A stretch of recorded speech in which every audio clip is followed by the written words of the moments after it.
We are live on Facebook and Instagram, and our guest today is Mr. Chuck Lesnick. No stranger to politics, not just in the city of Yonkers, Westchester County, state, right? And federal. And federal. So you are no stranger. This is not like your first rodeo, you woke up in the morning and I said, I can't do it. You know you can do it. You've been there before. That's my theme. Okay, That's my theme. Tough times ahead require experienced leadership now. And I picked up that experience starting out in 1985 working for Governor Mario Cuomo back in the day. And during my close to 40 years as governor, I've worked on the federal level at HUD when Andrew Cuomo was secretary, and then Secretary Martinez after that. I worked for a number of different positions in state government for the New York State Urban Development Corporation. Later on, after I was City Council President in Yonkers, I was Deputy Counsel and Assistant Commissioner for New York State HCR, where I served as counsel to the Westchester, Rockland, and Nassau Rent Guidelines Boards, and was responsible for making sure that the rent increase each year for the 200,000 suburban units with 20,000 in Yonkers was done in a fair way, with the landlords had an opportunity to present their case, the tenants had an opportunity to present their case, and actually historically, if you look at it, during my tenure there, the rent increases were fairly low at that time. well, Ms. Lesnick, just before we start our interview, let me make it clear that people on the other side understand that Yonkers Voice is not a platform where I endorse or oppose candidates. I make my platform available to all candidates. I remember I called you in the beginning of the election, but you were busy, our schedules didn't sync, so we couldn't make it right away, we make it now. Because people ask, why did you interview this one, but you didn't interview that one? Sometimes people try to give an impression that I'm more on one side than the other, but I'm not. I invite all candidates to come to Yonkers Voice so they can speak with you. Because the important thing here is that to understand what your platform, what you believe in, and your vision. Well, I appreciate that. I appreciate the service you're doing to the community. There are 230,000 people in Yonkers, of which 70,000 are eligible to vote in the Democratic primary on Tuesday. But historically, we know that about 8,500 people will vote. So from a strategy point of view, I've been targeting my message a lot to those people that have voted in 2 of the last 5 municipal primaries. Of course, we're going after the new voters as well, and we've ran into people randomly on the street that we interact with, because every vote is important. What I tell some of these voters is that because so few people actually vote, each vote is actually worth almost 10 votes in terms of representation, because that's how many people will show up. There's a 5-person primary here on the Democratic side, a 2-person primary on the Republican side, and there's even somebody challenging me on the Working Families Party, right? Although I haven't met the woman, and nobody's seen her, but she's filed petitions, so there are 2 primaries that I'm involved with on Tuesday. So, but isn't it sad though that in the city of our size, over 200,000 people, only about 800 show up to vote? So, that's a reflection not only in Yonkers, but across America. We look at New York City, I know they're spending a lot of money on their primary and their ranked choice voting, but they'll also get about 10-12% of the people that are eligible to vote that will actually come out and vote. And then when you look at the people who are not eligible to vote, especially those people who think they're registering as independent, but they're not in any party. And I tell people all the time, I'm a Democrat. You might like the Democratic Party, you might like the Republican Party. Pick a party from that sense. Because if you skip it and you leave that blank, we call them blanks in the political world, because they can't vote in either primary. There are some states that if you're independent, you decide on election day which party to vote in and pick, and then go back to the other party. New Hampshire is one of those states. New York is not one of those states. So I really urge people to participate in democracy fully by registering to vote in a party, and then by showing up. That's a little better with early voting. People can actually show up right now and vote at the library through Sunday. And then Monday's sort of day off, and then Tuesdays when we gear up for election day. Well, very good explanation, because I think that a lot of people don't. And I think the failure on that sorry to call you, and those that are running opposition, we need to inform the people because people don't know the process. Sometimes they don't know how things are supposed to be done, and they think they can, but the reality is they can't. Correct. There were certain dates. I think one was back in February where people could change party enrollment. There were certain dates. I think last week was the last, a new voter could vote. And you know they're in there for voter protection to make sure that the integrity of the system works. But it does present an impediment when somebody wakes up on election day and says, "Oh, I wish I could vote, but I'm not registered." That's a shame. Now, let's talk about your existing. Did you just woke up one day and you said, hey, I'm going to run? Or was that a process, a mental process that you had to go through to decide that it was time for you to run again? So, you know, I've always enjoyed public service, and I served 8 years as Yonkers City Council President, and at the time, term limits were 8 years, and they were always meant to be consecutive. You could always take a break and then come back. And then each time an election came up, I would look and see what the circumstances were, and see if I was needed or not. And a number of factors sort of coalesced that caused me to jump into this race. One was the election of Donald Trump, and the need to use the city council presidency as a bully pulpit to fight back. And there are so many important things to fight this administration on, from immigration to making sure that every one of our residents here, especially those law-abiding citizens that have their green cards, that did things legally, they came and they just get caught up in the whole mix of this overzealous ICE that takes people off the street. And whether it's perceived or real, there's a fear out there, and people are curtailing their activities.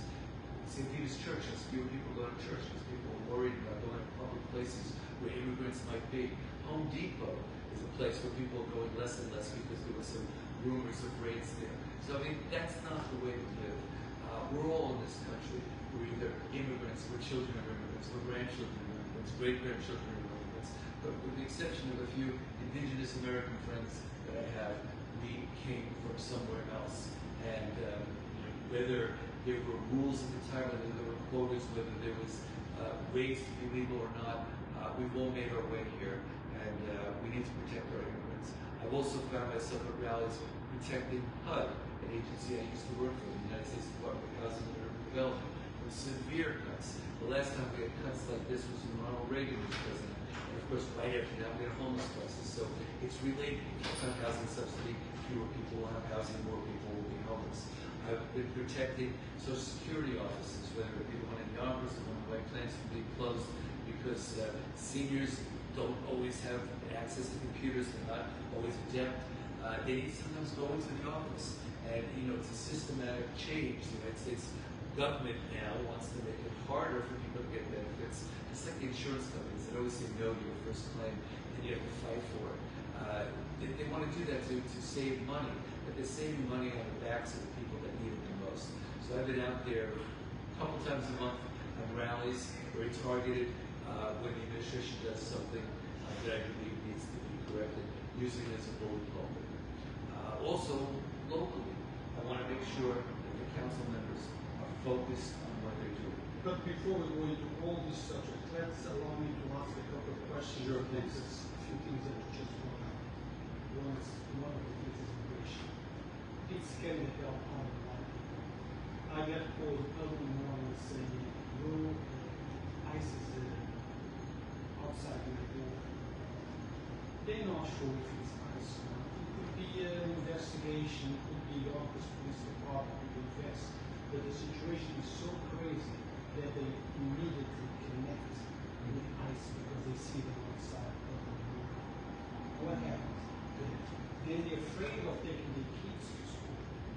They're afraid of going to work. They're afraid of going to a restaurant because they don't know if they're there and ICE shows up. People say, oh, but Yonkers, it's a sanctuary city. Well, it's not. Okay? Some people might have that concept, but it's not a sanctuary city. If the federal government comes in, Yonkers does not have an alternative. Yes. Okay? Maybe Yonkers Police, Yonkers City Hall will not voluntarily send information out, But if they come in, Yonkers does not have much of an alternative. So I've been on calls with the Attorney General and not-for-profits, and she's made it very clear that ICE needs to have a judicial warrant. An ICE warrant in and of itself is not enough. But again, we don't want to be a hero and get shot by some overzealous government. You saw that awful picture of the people in Los Angeles with a reporter from Australia that's literally doing an interview, just like you're doing an interview now. And she was shot in the back of the leg. And you see actually the guy point the gun right at the woman. And it was deliberate, and it's an attempt to stifle free press, and I applaud you for what you're doing. And us in local office, it really hit home when those two state senators in Minnesota were targeted. One was murdered and their spouse, and the others were injured, because that could be any of us. I don't go out with security detail. We don't need to go that far. In New York City, the day which was broken, the candidate to mayor was arrested, and his question is, do you have a judicial warrant? Exactly. And that was Brad Lander, who's a really intelligent man, a very mild-mannered controller. He's really a policy wonk, and the least likely person to present harm to anybody. And if you watch that video, you see he was not resisting arrest, he was not taunting anybody, he was just walking somebody in, as he did the week before and the week before that. So it wasn't a political stunt either. Brad lives his convictions, his morals, and that could happen to me too. No, that's just, come to Yonkers now and let's talk about it. What are you offering to bring to the table? What sets you apart? We only have 4 or 5 days before the 24th, so we are at the last stretch where people are making their mind, who am I going to vote for? Tons of people don't have did not make the decision yet. If I'm thinking, do I give my vote to Mr. Lesnick or to one of the other candidates? What sets you apart? Okay, so first of all, I'm experienced, you alluded to that, the 40 years I had in federal, state, and local government as a policymaker and bureaucrat, but also the 8 years I served as Yonkers City Council president. Both two of my opponents have served 4 years as Yonkers City Council president, including the incumbent, but we all have a track record. And we can look at what we did when we were there. And I brought money into Yonkers. I also protected money in Yonkers. When I first got elected, we were entering a recession, and we were getting less money from the state. We had to cut back on things. And in the school district, the first thing they cut are art, music, and sports, and also special ed, things that aren't required. And the first budget that I was presented with had severe cuts, $10 million for those services. And I said I would not sign that budget unless that was restored. And I'm glad that my successors have continued to fund it. It's not enough, it never is. But at least we have that important thing that we're doing. I also can say with pride that I never voted to extend term limits. I never voted to raise my salary. I never voted to break the 2% property tax cap. I also, was sitting across from the David Sawmill. I think that's phase 3. But phase 1 was a little shaky. The state had initially made a commitment, and then they didn't have the money to fund it. And Mayor Amiconi, a Republican, came to me and said, look, the council needs to take some leadership on this and go forward. And there was a lot of citizens behind it, like Peter Riddell and others, who rallied around and said, this is an important thing, both for the environment but also the economic development that will come as a result of making a destination out of what was the parking lot. In fact, I remember going to a groundbreaking at the very beginning, or maybe it was a ribbon cutting after it was built, and talking about Joni Mitchell in reverse, and saying they took down a parking lot and put up a paradise. And you can go down right now to the David Sawmill and see how many kids, how many seniors, how many people are walking around, just sort of enjoying nature, looking at the fish, looking at the eels. There's a nice little fish ladder there. And those apartment buildings that are springing up around it are parked there because people have views of the day that it's become a better place. We can talk about the development of the waterfront, I hope we do, and about the pros and cons of how we have to do smart development. Just to say that I have a track record, I've done it before, and then we'll talk about what I want to do next. Okay. But before we go further, guys, where am I today? The best Mexican restaurant in the city of Yonkers, probably counting Dos Marias. Dos Marias. Have you been here? I've been here many times. The food is great, and as you can see, the art behind us is Oh, great. yeah. But the whole ambiance is here, and that's what makes Yonkers great. We have so many cultures that come together. People talk about the melting pot where we all come in and meld into one. I prefer the salad bowl analogy because in a salad, you mix it all together and you get a great tasting salad. But the tomatoes are still tomatoes, the cucumbers are still cucumbers, the carrots are still carrots. They don't lose their identity, but together they make a great salad. Right. So I don't want to melt down people to Yonkers. I want them to retain their identity, to be able to practice their religions and to practice their cultures. That's why we have so many cultural festivals here in Yonkers and so many languages spoken in the schools. Let's say hello to some of the people that are watching us. John Van Nostrand. You know John, right? I'm ready to take his question or his comments. You all know John. Angela Tenorio Salas, Wipnot TP, and many others. Guys, don't forget to present your questions. We have nothing against different point of views. We have no issues with opposing their point of views. Our only problem that at times, not often, happens is how we present that opposition. Present it in a respectful and polite way in order to get the response to your question. I think that is fair. No, sir? I have a very good skin, and when I was council president, one of my reputations was that I would let anybody speak at the public hearing. Everybody's entitled to 3 minutes. Sometimes they would go longer.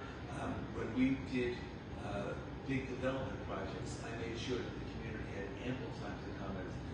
We had real estate committee meetings, especially when I was chair, sometimes once a week. Sometimes when we had a very time-sensitive project, twice a week. Sometimes now the council might have it once a month. And that drags out the process. I've been a real estate developer, building workforce housing right now in Peekskill, New York. I'm building veterans housing in Colorado Springs. I know that time is money also. But also you get very valuable input from the community. So to balance that, I, as council president, would have as many meetings as possible, try to focus people on what the issues were, make sure we got a community benefits agreement, and then get them signed. And a lot of people don't do this, but the council president has the right, as does the council, as does the mayor, to request the inspector general to do audits. And I would routinely ask the inspector general every 5 years to look at any community development benefit agreement or any project where a developer made promises, and 5 years later say, were these promises upheld? And are there clawback provisions in the approval process so that there are financial penalties or other penalties when somebody promises something and doesn't do it? We have to hold people accountable, not be unreasonable. Hold people accountable. Let's talk about, now let's transition to the development that is going on in Yonkers, more specifically, riverfront.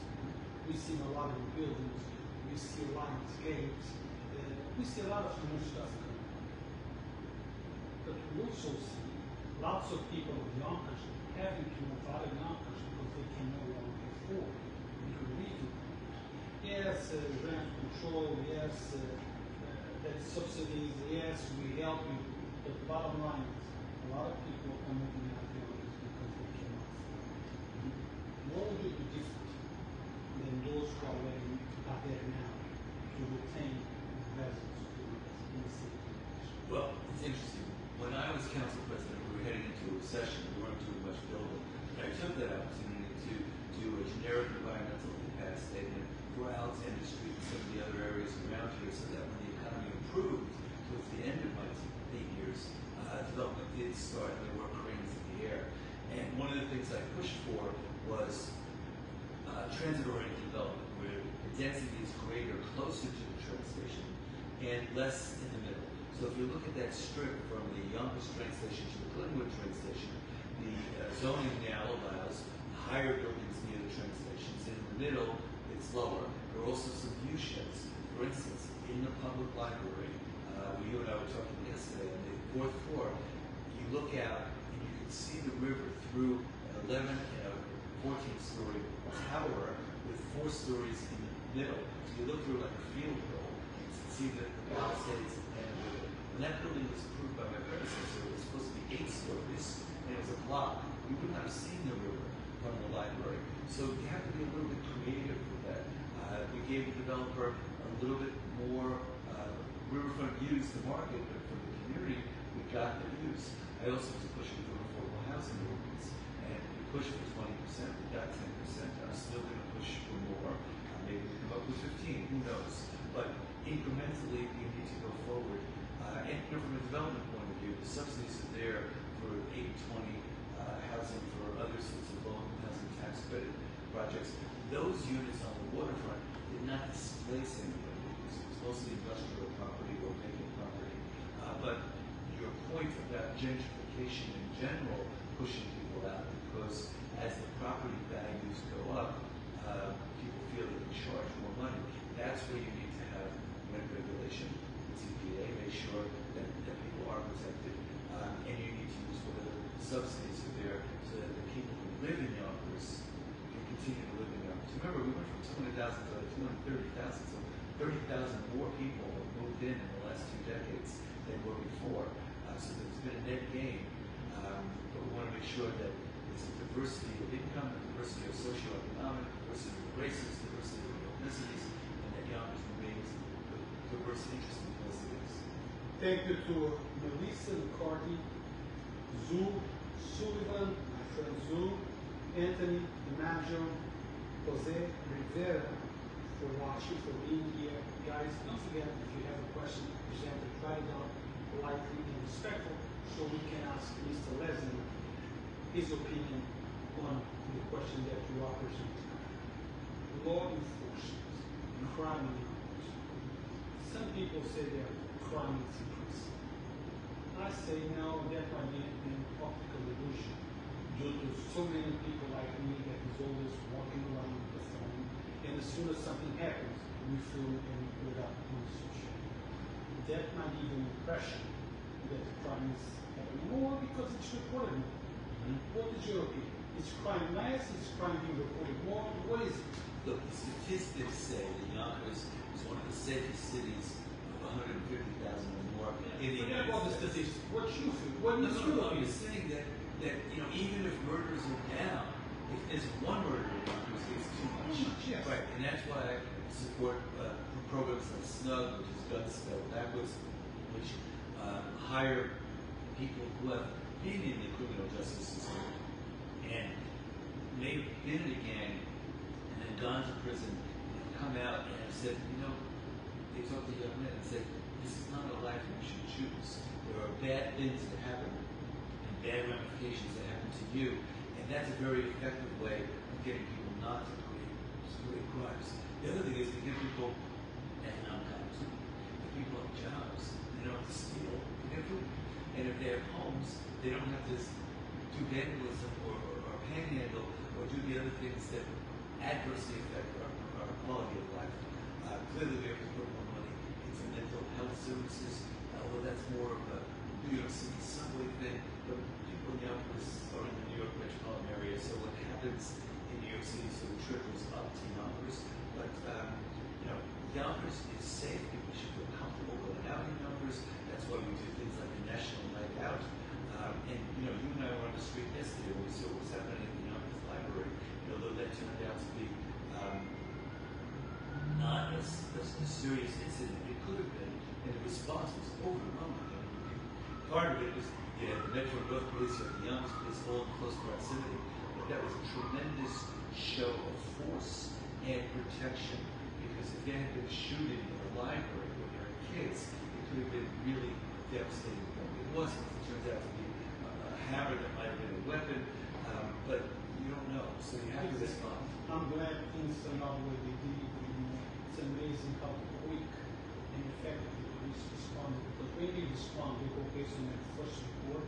They don't know exactly what's happening until they get to this stuff. We saw what happened in Uvalde, where the police didn't want to go into the schools because they were afraid they were going to upset the gunman or something like that, and all those kids died. And I think the Yonkers police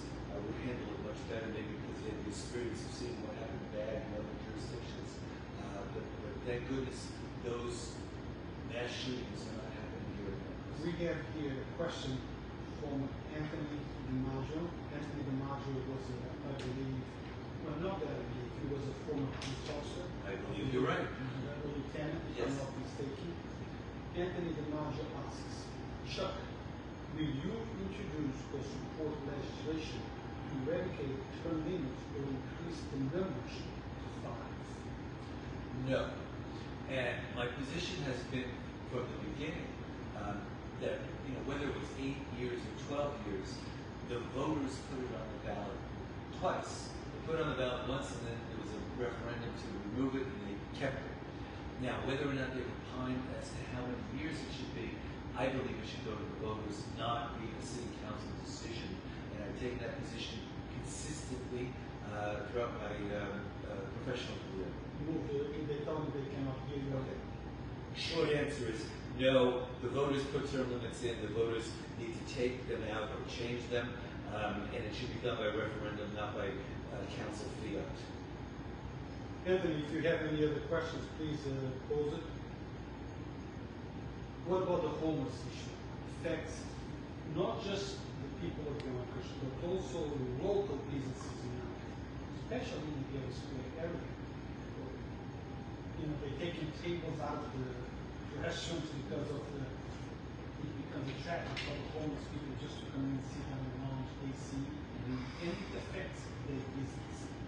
What plans, even though we understand that the homeless situation is a county problem, not the Yonkers problem, well, if they are in Yonkers, it affects Yonkers. Right. It's not necessarily a county problem as much as it's a county responsibility, is they deal with social services. But, you know, homeless people are homeless for basically 2 reasons. One is they're priced out of housing and they don't have a place to live. The solution to that is to build more affordable housing. And the other is mental health issues. And some people, for various reasons, whether they were born with it, or they acquired it, or whether it was just because of bad luck and circumstances, are not in a situation where they have all their wits together. And it's hard to get out of that rut when you're not with a roof over your head. So we have to approach it both ways. And I know the governor's putting more money into mental health services because she's focusing on this as well. And again, it's not a Yonkers County, state, federal problem. It's all of our responsibilities, our collective responsibilities. That's how we judge a society, how they treat those who are less able.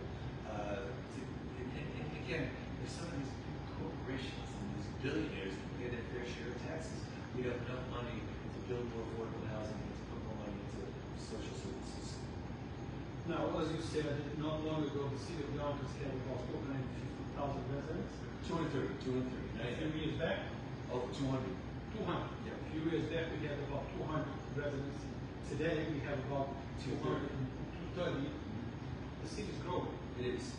and we can see it. We don't need statistics, we can see it. Are you happy with the way that the first responses are growing in police department, fire department? Are they growing at the same rate to be able to take care of our increasing population? So, you know, we have to look at that when we do the environmental impact statements anytime we approve a new development. And I remember, for instance, on the Ridge Hill development, one of the agreements was that we were going to put a new firehouse up in Ridge Hill. That's never been put in. That's something that, you know, in the community development agreement, we should audit and say, wait a second, the developer promised to do this, and why didn't it happen? The response yesterday at the library was pretty damn good. And I think we have the best police department, the best fire department. Our DPW is pretty good too. We're doing recycling, they pick up stuff. You know, the city can always be cleaner, but that's also behavioral. We got to teach people not to litter in the city. In terms of other things with growth, traffic is a problem.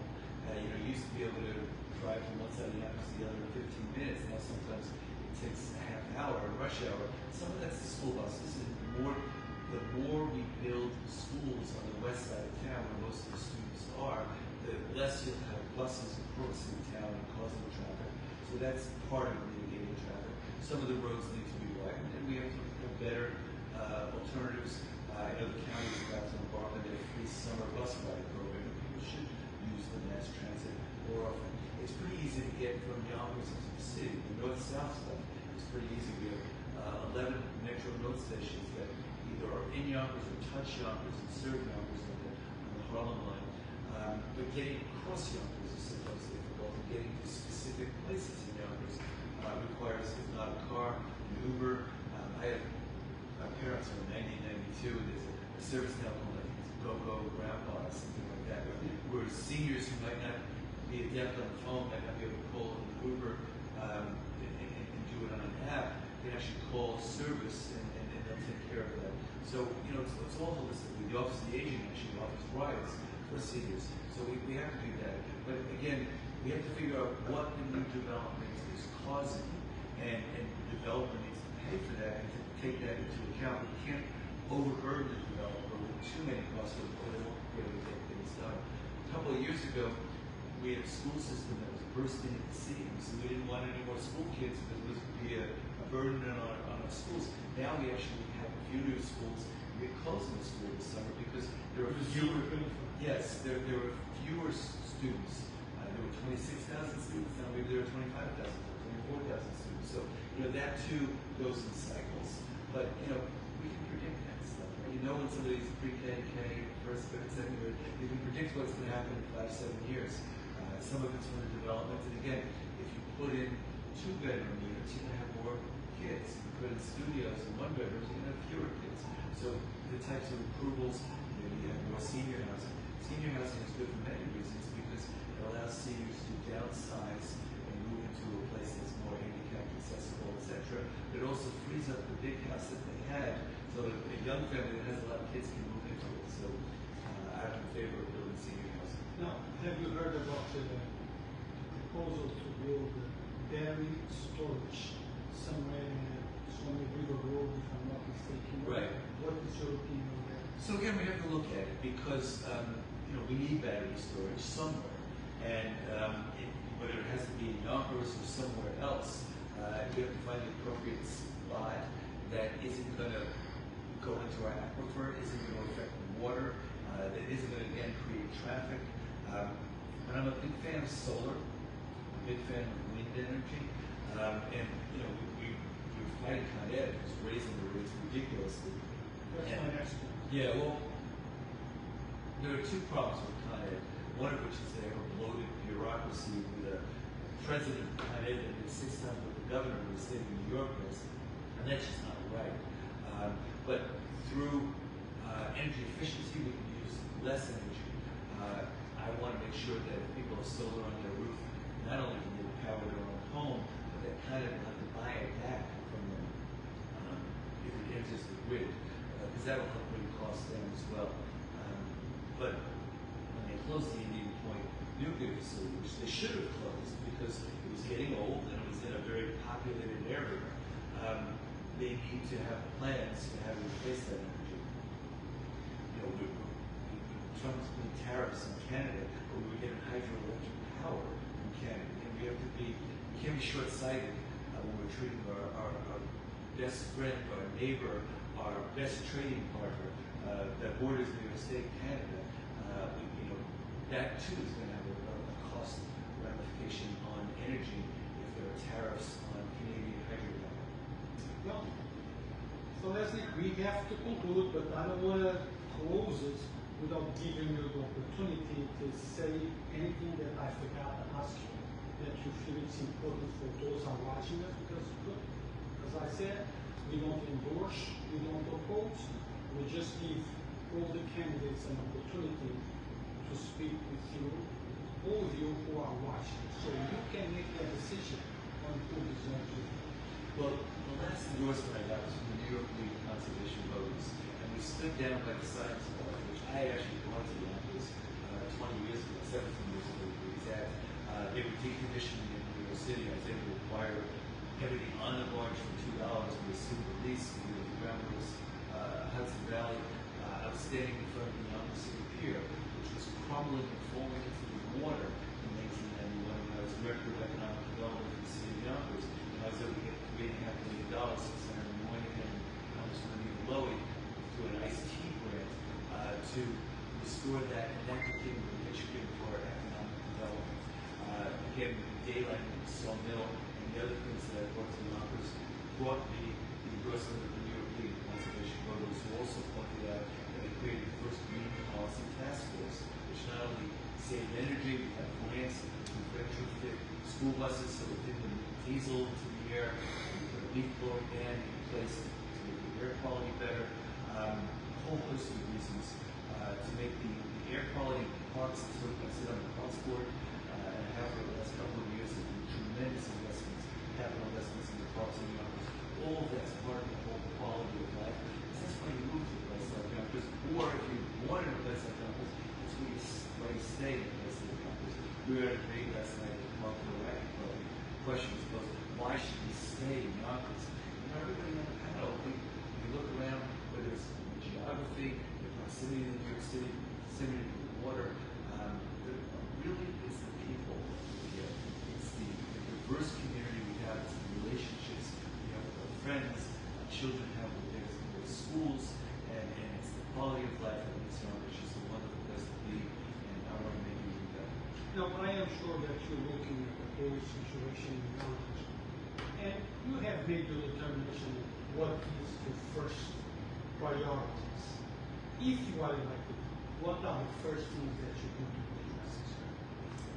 Well, the first thing the council does is it organizes and it puts its own members into leadership, whether it's the majority leader, majority whip, committee chairs, and I'm running very closely with Corazon Pineda Isaac in the second district, and she's got probably more experience than anybody on the council.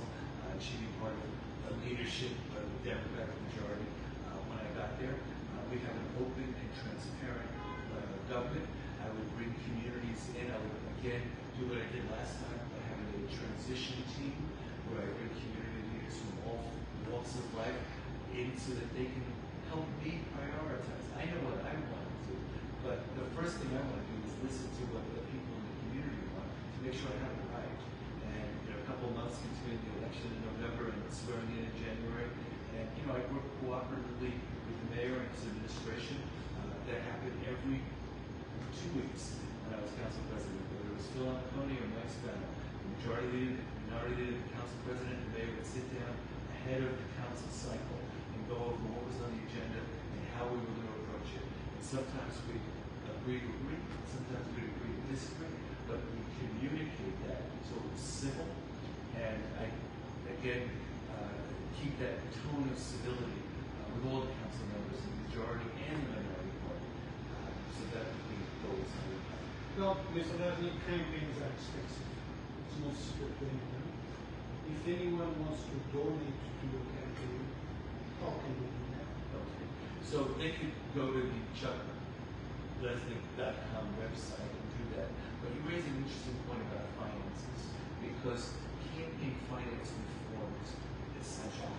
And when I did not oppose the last change of term limits, in part I said, if you put in campaign finance reform that they have in New York City, where contributions under $250 get matched with public matching funds, but they can't come from the developers who do business for the city, they can't come from people who do business for the city, and they have to be transparent. You know, some of my opponents in this race haven't filed a financial filing for due 30 days ago. They haven't, I don't even know where they're getting their money from, but you can see signs, you can see mailings, you know they're spending a lot of money, where they're getting it from. And especially with the incumbents, they get it from people who do business for the city, and that's not something that the challengers have access to. You have to level the playing field. So campaign finance reform would not be something I would do on day one, but it would be something I would do in my first year as council president, so that new people can come into the system, not just privileged people. Well, guys, you heard it from Mr. Chuck Lesnick. Elections next Tuesday, the final, the D-Day for the election, but you can still vote on early, right? It's still up. Early voting at the library and at the Nodine Hill Community Center. Actually, you can go anywhere in Westchester County and vote in Yonkers place. They'll print up the ballot. I think there are something like 17 different locations, and there are no lines. I was at the Riverfront Library. There have been about 600 people in the 3 locations in Yonkers that have voted since Saturday. So you can vote early till Sunday, and check the time per hour. Sometimes they're open late, sometimes they open early. Monday is sort of day off, and then Tuesday from 6 in the morning till 9 at night on election day, a regular polling place. The other early voting, Riverfront Library, the Will Library, and the New Community Center. My recommendation is vote early. You never know.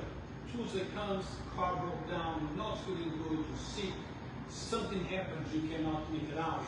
You cannot vote if you wait for the last.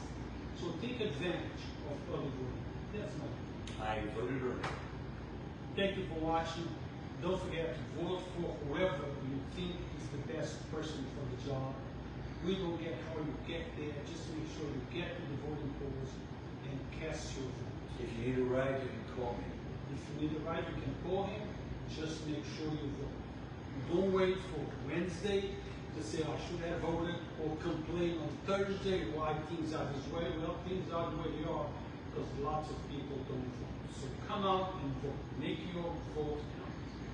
Thank you so much. I really enjoyed the opportunity to talk to you. Thank you, sir. Thank you, sir.